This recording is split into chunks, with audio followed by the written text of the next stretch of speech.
Good evening, everyone. The SGPN Fantasy Football podcast on the Sports Gambling Podcast Network is presented by WynnBET. WynnBET is now live in Arizona, Colorado, Indiana, Louisiana, Michigan, New Jersey, New York, Tennessee, and Virginia. From boosted same-game parlays to live in-game odds, WynnBET has what you need to win. Sign up today, bet $100, and get $100 at sportsgamblingpodcast.com/WynnBET. That's sportsgamblingpodcast.com/WYNNBET. State restrictions apply. We're also brought to you by the SGPN NFL Playoff Challenge. $500 in cash and prizes up for grabs exclusively on the SGPN app. With that, everyone, we're diving into some off-season content today. Obviously, I'm going to start off with the Battle Royale edition of the Wildcard on Underdog this weekend. So we'll be diving into that. I'll be talking briefly about some playoff best ball. I just did with Sean and Kramer and everybody. I just went over and did some underdog drafts, some playoff best ball, some gauntlets and everything like that. So that was super fun. Be sure to check that out on the Gambling Podcast feed as well. We did a whole show on the playoff best ball, so I'll be sure to summarize some of those finer points as well. And then, as the season ends here, I'm going to be diving into some dynasty content as well. I am the dynasty analyst. So, when I first started doing fantasy football stuff, I was a lot more dynasty oriented. So I'll be excited to dive into some of that content too. Andrew Robs joining me in the chat. Hey, dude, nice teams you drafted on the playoff best ball stream. Thank you, my man. Excited to have you here. You know what? We'll definitely have to get you on a show coming up soon. We are doing, I'm probably going to be moving to some evening times, so I will hopefully be able to snag some more of the SGPN crew. I work nights, so, I'm the guy who's available in the mornings to do the podcast, but I think I'll be moving the show to nights going forward into the off season, so I'll be excited to have some new guests and everything. Just starting off with today, I think I'm going to start off with some playoff best ball content, and I'm not going to do a live draft here for you all, but just some things, if you haven't done those drafts yet, if you're about to dive in maybe this week, right before Saturday kicks off, just wanted to give you some pointers, just give you a real quick rundown on it. It's one quarterback, one running back, two wide receivers / tight ends, and a flex. So that is 5 starters in total. They are 10-round drafts, 6 people in each drafts, 1 to 2 entry advance rate in round 1, depending on which one you were in. So what we're doing here, and the prizes vary. They have the gauntlet, which is $25 entry, larger prize pool. And then they have also their mittens, which are very fun. That's what I prefer doing. I'm not a big baller like some of these guys on this network. So I like to do my little $5 drafts and call it a day there.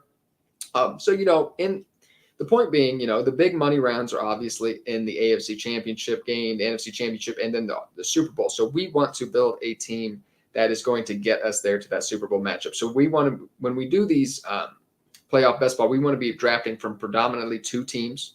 We want to be building that Super Bowl matchup. So, on that show we just did on the Gambling Podcast Network, I was doing I got a Kansas City, San Francisco stack. So, I stacked Brock Purdy with Christian McCaffrey and Travis Kelce and Marquez Valdes-Scantling. I think I got a couple others. So my point being, you want to be able to have at least 5 players that you're starting in the Super Bowl for those big money rounds. So, each draft when I go into, I don't care how much I have to reach really, I want to guarantee that I have at least 5 players from 2 teams that I think have a capability of making a Super Bowl. So, you can get a little bit more contrarian as the more drafts you do, the predominantly, of course, the drafts that I do, I am the main contenders for the Super Bowl are Philadelphia 49ers, Dallas, Kansas City, Buffalo, Cincinnati. When you're building Super Bowl matchup and you're listening to insiders, usually the Super Bowl matchup comes from those 6 teams, and that's where I'm sticking most of my drafts. As you do more drafts, though, you can get a little bit more contrarian. I have Minnesota and LA, and the LA Chargers as my sleeper teams. As I'm doing a little bit more drafts, I don't mind, especially since those guys are going a little bit later on in drafts. I don't mind getting some exposure to those guys as some dark horse Super Bowl picks. LA Chargers are obviously coming on a little bit later toward the season. And then, I have the rest of the teams classified as just 1 to 2 week fill-in players. These are players that you're drafting to get you through the first couple rounds of the playoffs.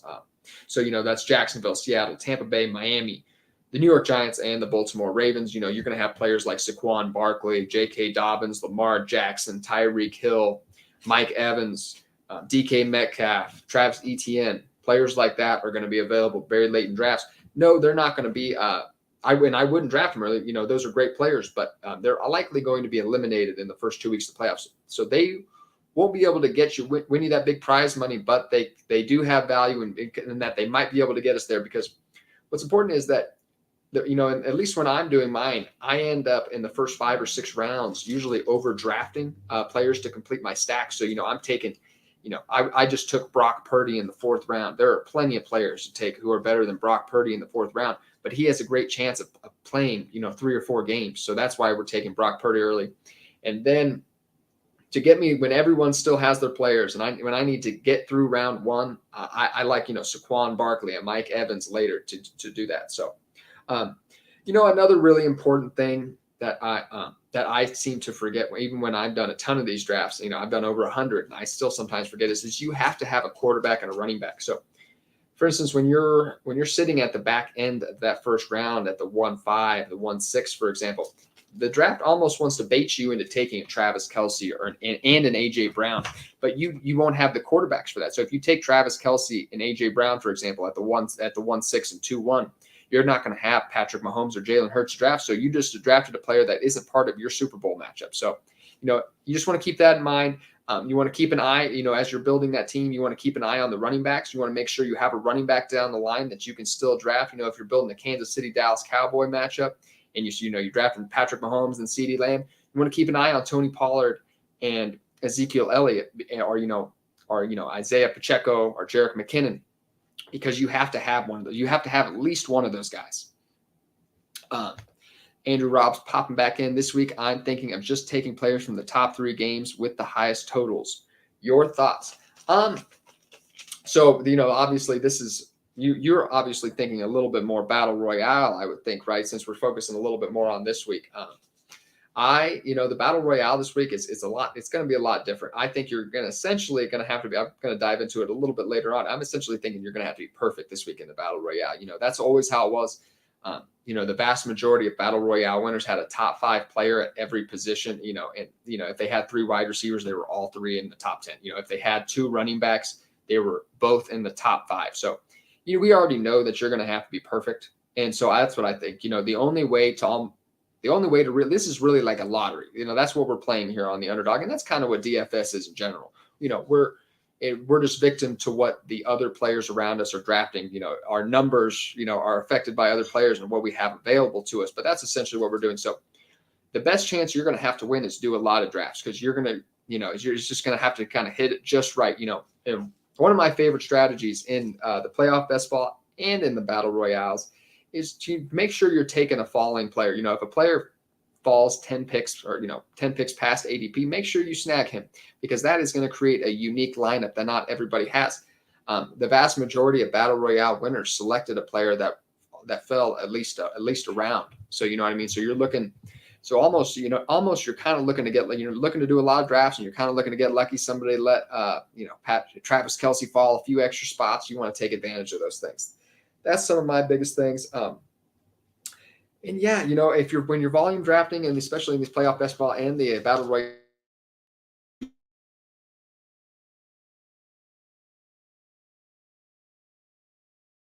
if you draft we might have cut out a little bit there. If you draft the same players every single time, you're not expanding your opportunity to win. So as you're doing a lot of these drafts, get unique, get different, even get exposure to everybody, and you can have your favorites. You can have a high exposure to certain players. Make sure that, even the players that you don't like might hover around a 5 or 10% exposure rate. So with that, we will dive into some of the battle royale, for the wild card weekend here. And, just starting off with, I just had, I usually every week, I have some different battle royale advice to give, just some trends I'm noticing from the battle royale winners. And actually, before that, let me make my bosses over at SGPN happy really quick. I'm going to pay a quick round of bills for us really fast. WynnBET is the official online sportsbook of the Sports Gambling Podcast Network. WynnBET is active in a bunch of states, and there are tons of ways to include live betting and same-game parlays. The NFL playoffs are here. Great promos, odds, and payouts are happening right now at WynnBET. Ready to play? Sign up today to receive a special offer. Bet $100, get $100. limited to state availability. There's so much to choose from. All you have to do is head over to sportsgamblingpodcast.com so they know we sent you. That's sportsgamblingpodcast.com/WYNNBET. Offer subject to change. Terms and conditions at winbet.com. Must be 21 or older and present in the state where playthrough WinBet is available. If you or someone you know has a gambling problem, call 1-800-522-4700. SGPN has teamed up with Homage as well for an NFL playoff challenge. The winner will get $300 cash, $100 SGPN gift card, and a $100 Homage gift card. Homage has a ton of cool retro and throwback officially licensed NFL gear. Check them out at sportsgamblingpodcast.com/homage for all the contest deals to enter the SGPN app and hit contest. Okay, so yes, as I was saying, so with these, I've been researching the Battle Royale winners this year and just trying to find trends. And, just some of those would be that the vast majority of Battle Royale winners had a single stack with a quarterback in the vast majority of their lineup. So, this is picking a game and you have a quarterback and you're stacking them with one of their receiving options. That could be a tight end. It could be a wide receiver. It could even be a running back. You saw that a couple times with Justin Herbert and Austin Eckler this year, that the Battle Royale winner had that stack. So, I'm willing to reach in these battle royales because we see it's such a big trend. It's in the vast majority of them. I want it with whatever quarterback I have. I want to make sure I nail down one of his receiving options. It can get a little bit more contrarian, but keep in mind that, the vast, I think it was in the 70% percentile ranges of battle royale winners had like 2 or 3 top 10 wide receivers in their lineup. So you don't need to get too contrarian with it. You don't need to reach for a team's wide receiver too.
Okay, everybody, my apologies. We are back.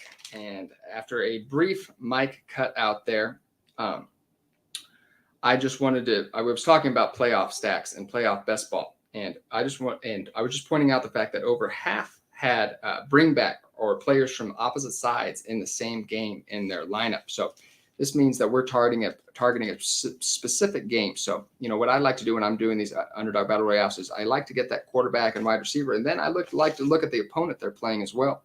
Maybe grab, if I'm looking at it this weekend, if I'm playing, Tom Brady and Chris Godwin, I'm looking at Tony Pollard on the other side as well. Maybe this is a really high scoring game. So, you just want to play those correlation factors with it as well. Teams pushing each other. That's what you want.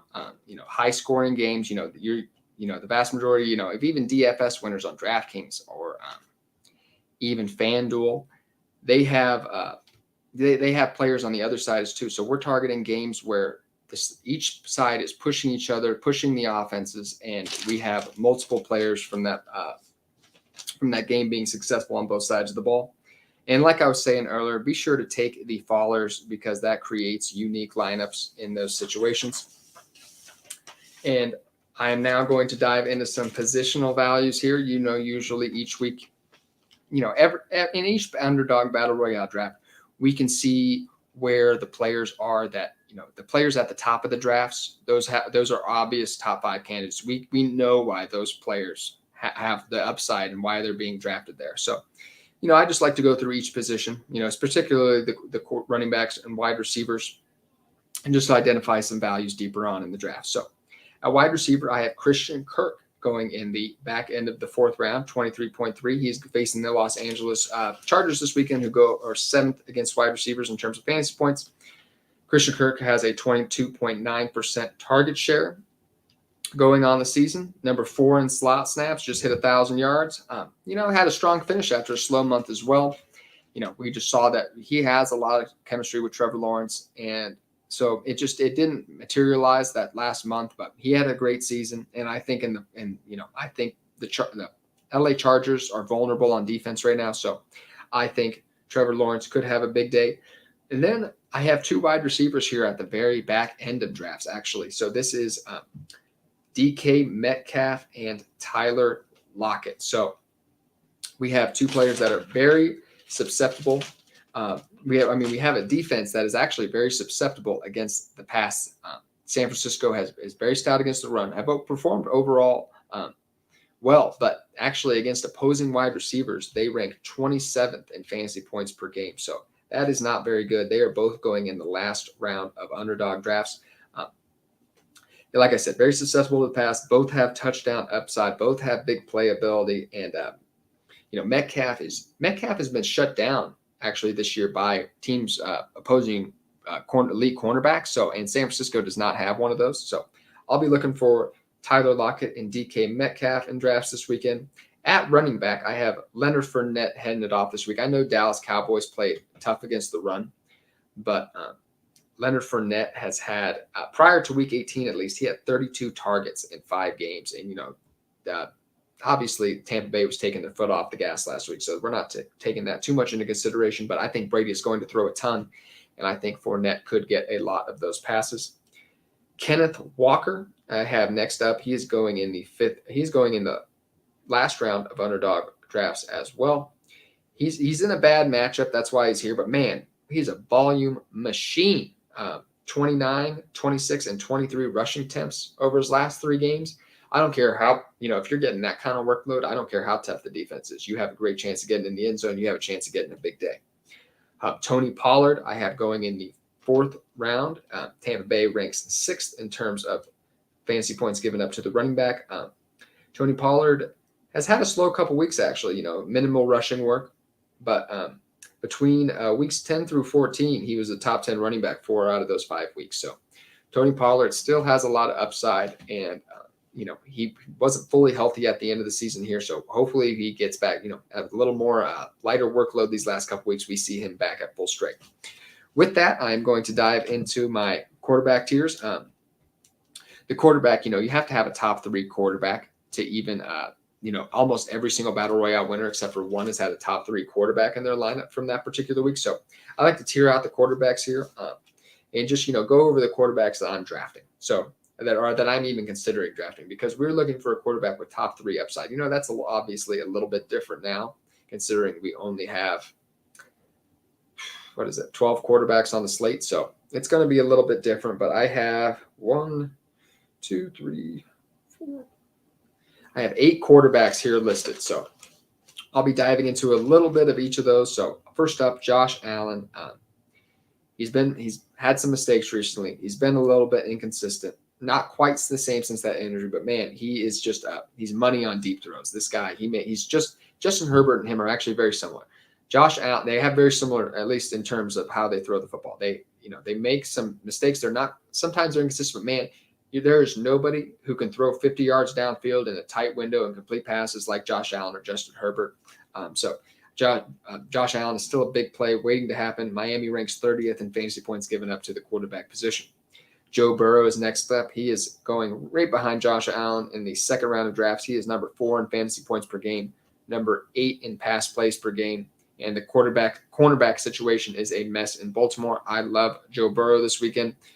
Lamar Jackson is actually my 3rd quarterback. That's significantly higher than underdog ADP. But I wouldn't have him ranked that way if I was doing fantasy rankings. But in this underdog draft where we need upside, where we need a player to break the slate, I do like Lamar Jackson. He's only had a top 10 quarterback 3 times since week 4. So it has been a down season for him, but obviously he hasn't played since week 13, but just that rushing upside makes him unique. I don't think many players, I think a lot of players will be avoiding him. He's going undrafted in a lot of drafts, so I am going to be picking up some Lamar Jackson this week. He averages 63.7 yards rushing this week. So this year. So that is a slate breaker in my opinion. Justin Herbert is next up. He is number 7 in expected fantasy points, 17 in actual, which is astounding. I just don't understand it. He just has not been put. One thing explaining that could be he is number 1 in pressurized throws, so he is number 1 in throws under duress. The offensive line just hasn't gotten that this year, but he's also number 24 in accuracy rating, and that is a stat that Player Profiler they look at each throw and rank it on a scale from 1 to 10. So I always appreciate Player Profiler that they have all these amazing stats, detailed, nuanced ones like that they can bring. So Justin Herbert just has not been the same this year, but we know he has that upside. Like I was saying, nobody makes harder throws than Justin Herbert and Josh Allen. He just needs to find some consistency. Next up, Kirk Cousins.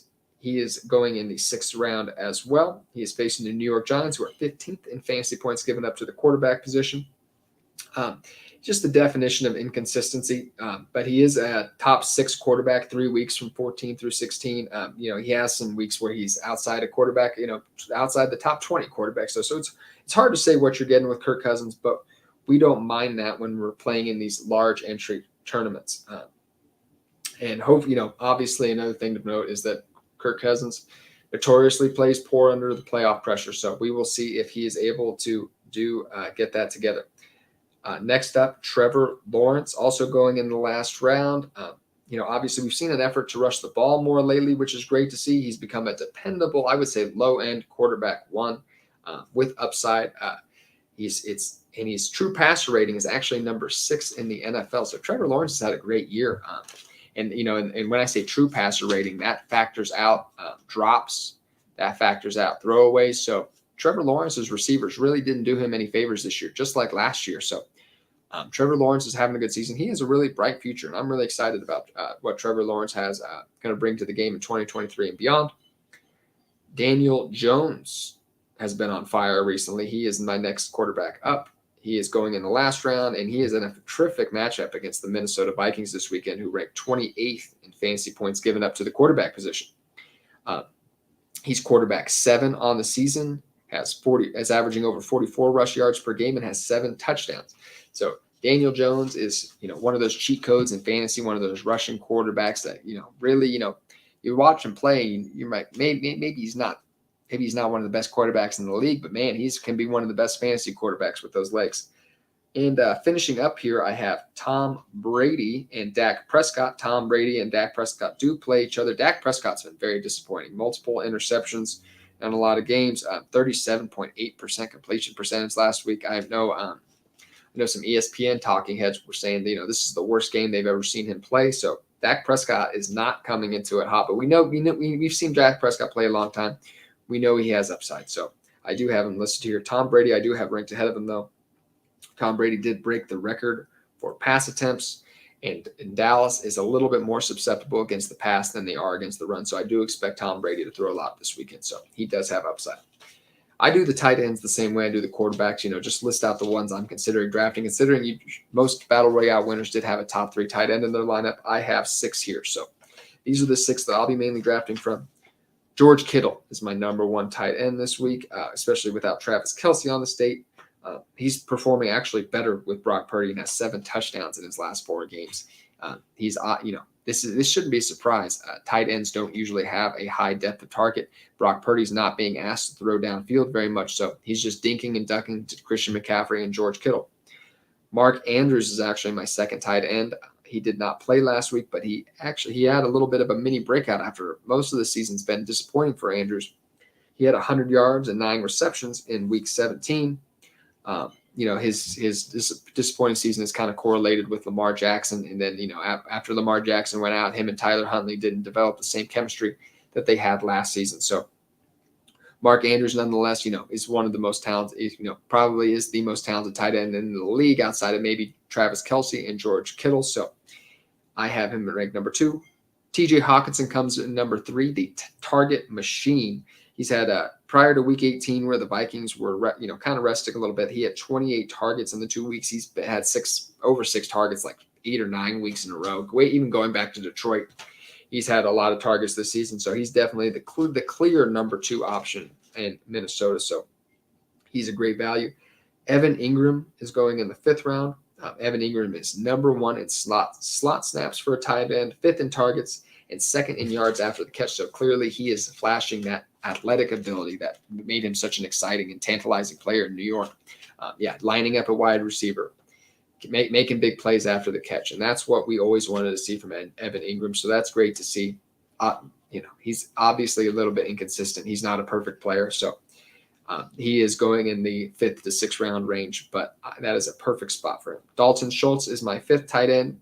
He's the definite. He's either top 5 or he's outside the top 20. It's just a week with Dak Prescott feels like using him. That makes him perfect for these formats, though, because he can be a value. If he doesn't perform, you draft him at 31, that's what you were expecting.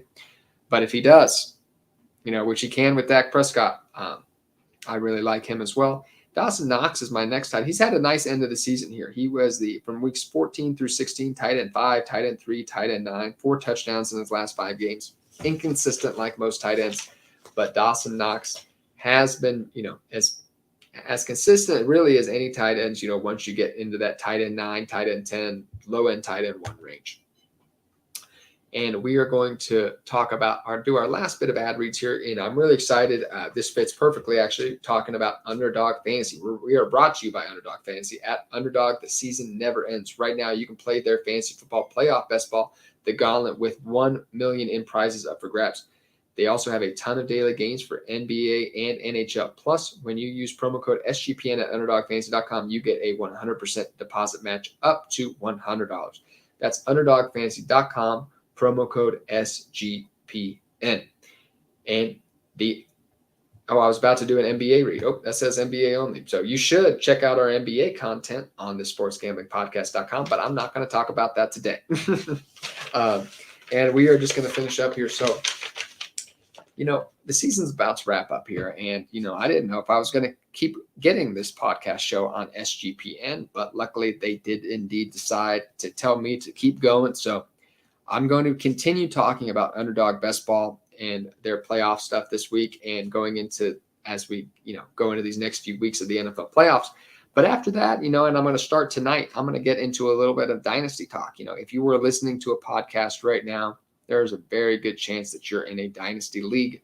I know people are avid DFS players, but if you're checked into a podcast right now, there's a very good chance you're probably in a dynasty league. So I don't think it's too big of a reach to start talking about a little bit of dynasty. So, at the end of the season, I work over at TWSN, the Right Way Sports Network as well. And then, I was just starting a little bit of a dynasty buy and sell series. And so I just wanted to talk about some of the quarterbacks and running backs that I discussed in my articles, actually, to begin the year. So we're talking about 4 quarterbacks, 3 running backs, whether I'm going to be buying or selling those ones. And then we are going to be doing wide receiver and tight end on next week's show. So the first quarterback I'm going to be diving in here, just kind of a season-long wrap-up here, is Deshaun Watson.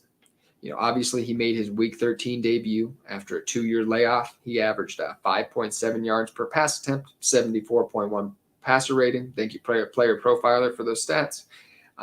But before that, he was a quarterback 5 the last 3 years in a row, top 6 rushing quarterback each of those seasons, and he ranks as the quarterback 5 in my dynasty fantasy rankings, which is considerably higher than most around the industry. I get it. We don't like the guy. I don't like the guy. But if we're talking about strictly fantasy football, this guy was 2 years removed and has not been able to focus fully on football for 2 full seasons. So going into the offseason, he was not able to silence any of the critics that doubted him. So there will be a lot of talking again, but he's going to have a full offseason to prepare. We saw the rushing attempts. We saw that maneuverability in the pocket. He just needs to fine tune those games. I think he probably gets it together here. He is a huge buy for me, whether it be in a startup, whether it be through trade. So I really like Deshaun Watson. Next up here, I have Lamar Jackson. He only finished as a top 10 quarterback 3 times after week 4. He injured his knee in week 13 and has not returned since. He is likely to play this weekend rumors are. Whether that was because maybe he was didn't get that contract and didn't want to go risk injury, that's certainly a possibility, and people will speculate about that. So, and the second season in a row that he's actually missed the fantasy playoffs as well. That is very unfortunate. He's an injury risk, new team, potentially inconsistent passing attack. So I am going to actually be selling Lamar Jackson this offseason. He is not a player that I am interested in. And last up here, second to last up here, I have Daniel Jones. Daniel Jones has been a top 12 quarterback 4 of the last 5 weeks. He is 11th in QBR and 5th in rushing yards among quarterbacks. He has a depleted wide receiver core this year. So, Daniel Jones just did not get a fair shake this season. He's been fantastic. His rookie quarterback expires. I think he most likely ends up back in New York, possibly, on a nice per year money deal, but maybe not a lot guaranteed, maybe a short-term deal. I have him as a top 15 dynasty quarterback. I have him ranked at 15. High-end quarterback too, definitely a starter in super flex leagues. So, and I don't think people are necessarily thinking of him that way yet. So I have George Pickens, TJ Hawkinson, and Dameon Pierce as potential trade candidates for him. Last up here, I have Geno Smith at the quarterback position. Obviously broke Russell Wilson's passing record, 5th in QBR on the year, 7th in yards per attempt, and 3 top 10 quarterback finishes since week 5. I'm thinking he could likely fetch a mid-second. I'm just not willing to buy a player that is in his 10th year for a breakout. There has been very few players that have had consistent long-term success at this point in their career. I still don't think the Seahawks view him as more of a bridge quarterback. Maybe they choose to have him as their quarterback for the next couple of years. I still do not believe he is a quarterback in the future. He's a sell for me. If I can get a second-round pick, I'm absolutely selling. He'll be hard to get rid of before the NFL draft, but if he is still the projected starting quarterback for the Seattle Seahawks in May, I think you'll be able to move him. And now I am going to dive into 3 running backs here. They are Breece Hall is the first one I have here. He is a 94th percentile among in the 40-yard dash, speed, and burst scores at the NFL Combine. So he is a consensus top 3 fantasy running back. Borderline, he would have been the RB1 if he didn't tear his ACL. So, and I'm looking to sell Breece Hall right now. We've seen the fantasy footballers wrote a great article on the history of running backs coming back from ACL surgery. So I really, it's not good. There's a very large difference between the efficiency numbers from their first and second year removed from surgery. So I think Breece Hall could start next year a little slow. The offense is still kind of a mess. There have been questions about whether he's able to start the season. So I would rather sell Breece Hall for his top 3 running back value right now, cash out for a wide receiver, maybe a quarterback in super flex leagues, and then come back around, rebuy, purchase him in some leagues again after that dip in value occurs at the beginning of the season, because I think he will bounce back in late 2023 or 2024. But that's the risk. You might not see Breece Hall back to full strength till 2024. And, that's a little bit of a bummer, especially if you're in a dynasty league. But And so I'm fine hanging on with him as a result of that. But I would rather find a wide receiver who can be productive this season. Cam Akers is my running back up here. Akers has been a top 13 running back 4 of the last 6 weeks. He is now 1.5 years removed from Achilles injury, and this makes perfect sense. Cam Akers was rushed back during the playoffs last year in an unheard of time frame and was not successful. That shouldn't have been surprising. Even coming into this season, that the recovery timeline wasn't there, and he was not productive. But yes, now 1.5 years removed, we're seeing that explosion. We should just now be seeing that explosion, that burst, and that speed come back. So it's really good to see him, I think, probably cement himself as the lead back going into next year, which is incredible for a player that was being shopped around for potentially nothing earlier this year. So that's super great to see. So I'm excited for Cam Akers. I'm going to be purchasing him in some leagues, just some players that I might explore sending his way, maybe a Kenny Pickett type of quarterback if you're in a super flex league, potentially a Mike Evans, a little bit older, a Keenan Allen. These are players that I would certainly explore sending for a player like Cam Akers, and aging players like those. I think Cam Akers could really burst on the scene. The Rams offense this is a player that's perception is going to turn around too. Matthew Stafford is likely, going to be back at full strength. Sean McVay, I know his future's up in the air right now, but he will likely be back as well. Cooper Kupp's going to be back. This offense is going to turn around. I think, Cam Akers could find himself in top 15 dynasty territory, kind of maybe top 15, top 20 as we get closer to the season. And I think he's probably being sold at a little bit lower right now. So as my first, some of the first trades I'll be sending out is for Cam Akers this offseason. So, that'll be kind of the theme of the show. We'll be talking about some underdog. We'll be talking about some playoff best ball. And then we'll also be talking about some dynasty to usually finish things up these next couple weeks. So I really appreciate y'all joining me. Thank you so much. Have a great day. Okay. And we'll see y'all soon.